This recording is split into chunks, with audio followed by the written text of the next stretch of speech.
Good afternoon. My name is Eric Goodale. I'm the Senior Social Security Disability Attorney here at Henson Fuerst in Raleigh, North Carolina. I have a very brief topic that I want to discuss today that is often asked to me by my clients when they're applying for Social Security Disability or SSI benefits, and that is about back pay. How much money am I going to get retroactively if I get approved? A lot of this is dependent upon what we call your AOD, or your alleged onset date of disability. And that is, when are you saying that you became disabled? A lot of times that corresponds to when you stopped work, or if there was some type of traumatic event, like you had a heart attack or a stroke, or you're in a car accident, something like that. So that's the point where you're saying that you became disabled. And that is, a big factor on how far back a judge could potentially pay you. Obviously, they're not going to pay disability back during a time when you were still working, or you didn't think you were disabled. It's got to be from your onset date of disability going forward. Now, whether you can be paid back to your onset date is another factor that is tied to when you actually applied for benefits. And in that regard, that depends upon the type of claim that you have. So, for example, if you apply for regular Social Security disability benefits, and these are the benefits that are based upon when you worked over your career, you paid into the Social Security system with your taxes, you earn work credits, and once you've had enough credits, then you're eligible to file for disability. That's the main disability program when people talk about applying for Social Security disability. And with that type of claim, you can only be paid back at most 1 year prior to the date of your application. So, for example, if you have an alleged onset date of disability of January 1st of 2018, but you didn't apply for benefits until December 1st of 2021, even if the judge says you're disabled back to 2018, they won't be able to pay you back that far because you waited way too long to apply for benefits. So in that situation, in my example, the judge, even if they said you were disabled as of January 1st, 2018, they can only pay you back 1 year prior to your application, which is December 1st of 2021, which means they could pay you back to December 1st of 2020. So in that situation, the longer you wait after when you're claiming your disability started to file for benefits, the less chance you're going to maximize on your past due benefits and getting all the benefits that you deserve.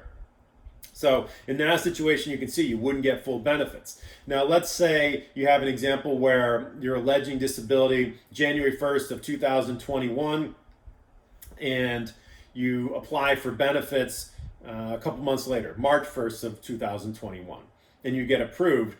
Then in that situation, for regular Social Security disability, the judge isn't going to pay you back 1 full year prior to your application date because you weren't alleging disability that far. They would pay you back up to the January 1st, in my example here, January 1st of 2021 onset date. So it'd only be a few months that they could potentially go back. So you can see that they can at most go back 1 year, but they may not go back that far. Now, the other factor that we have, just kind of as an aside here, another factor that impacts your past due benefits is the 5-month rule. So with regular Social Security claims, Social Security disability claims, when you get approved, they take the first 5 months of your past due benefit period and wipe it out automatically.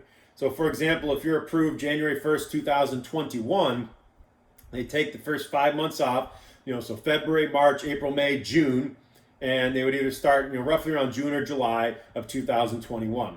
And that happens automatically. Now, there's been a lot of people in the Social Security world that have been trying to push Congress to get rid of that, 5-month rule. Now, that hasn't happened yet. Hopefully it will. But as of right now, that's something that will impact people applying for regular Social Security disability benefits. Regardless of your onset date and your application date, that 5 months will be taken off automatically. Now, with SSI claims, it's a little bit different. SSI claims can only pay back to the date that the application itself was filed. So it doesn't go back 1 year prior to the application. So 1 year, or excuse me, from the application date. So let's say you filed March 1st of 2021, and you get approved as of that point. Or let's say maybe it's March 12th of 2021. And then the past due benefits would start the first day of the following month. In this case, April 1st of 2021. It wouldn't go back prior to the application date. And again, whatever your onset date is can impact that. These are just the general rules about how far back it could potentially go. Now, a lot of times, cases, the onset date of disabilities are amended. I'm doing that all the time with my clients when the circumstances arise that may push the onset date forward, which obviously would impact the amount of past due benefits a person could receive. But the general rule is for SSDI claims, upwards of 1 year prior to the application date, and for SSI claims, back to the application date itself and no farther. Now, as I said, I talked about the 5-month rule as far as your past due benefits with regular Social Security disability claims. That's not the case. That doesn't apply for SSI claims. So, in my example from earlier, if you have an onset date of regardless of the onset date, let's say you applied for SSI in March 12th of 2021, then you get approved. The benefits, as I said earlier, start the very next month. In this case, April 1st of 2021. There is no 5-month waiting period. So it allows you to get benefits essentially from the month after that you were approved. Whereas with regular Social Security disability, SSDI benefits, you have that 5-month waiting period. So I know I very much simplified that whole topic, and there's a lot of other factors that go into all of this. But just in a very general sense, when clients are asking me, how much back pay am I going to get? How far back can I be paid? Very much dependent upon when you actually apply for benefits and the type of claim that you have and what your onset date is, or whether you amend the onset date or your attorney suggests that you amend your onset date. All those are factors that impact your past due benefits.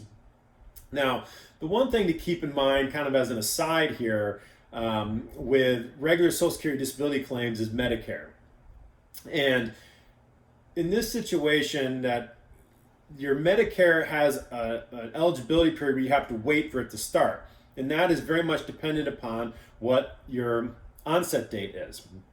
So sometimes people say, well, I'm not going to get paid back more than a year prior to my SSDI application at best.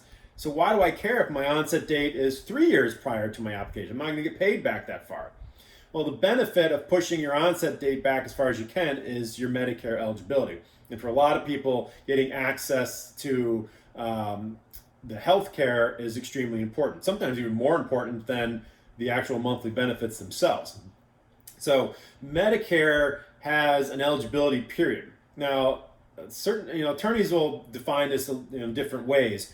Some will say it's a 24-month time period. I say it's 29 months. And here's the difference: is that some people will say, when I talked about the 5-month waiting period, whatever your onset date is, they take the first 5 months off. At the end of that 5 months, the Medicare 24-month waiting period clock starts, and you go forward from there.